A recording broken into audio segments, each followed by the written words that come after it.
Toujours en matière d'efficacité la plus élevée à travers le monde, on note d'abord les vaccins américains Moderna et Pfizer avec respectivement 94 et 95%.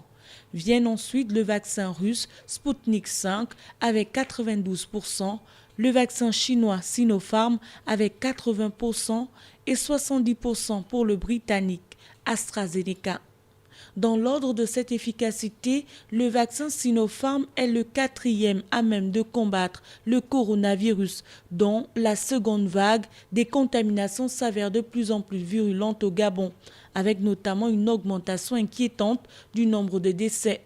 Parmi les pays qui l'ont déjà approuvé, comme aux Émirats arabes unis, en Argentine, au Pérou, en Jordanie, en Hongrie, en Serbie, au Sénégal, en Égypte ou encore au Maroc, aucun effet secondaire n'a encore été signalé jusqu'ici.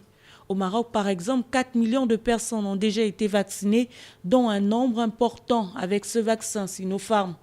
À ce jour, la Chine elle-même a déjà vacciné plus de 50 millions de ses citoyens. Pays le plus peuplé du monde, avec plus d'1 milliard d'habitants, la Chine est la seule grande puissance à avoir maîtrisé la pandémie et relancé son activité économique. Ceci grâce à une stratégie de lutte contre le virus, une stratégie en grande partie assise sur ses vaccins.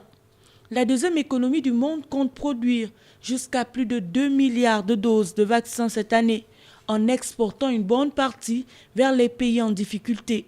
Contrairement à certains vaccins comme Pfizer dont la conservation nécessite des conditions de froid exceptionnelles, Sinopharm semble le mieux indiqué pour de nombreux pays africains qui ne disposent pas de logistique capable de générer un froid jusqu'à moins 80 degrés Celsius.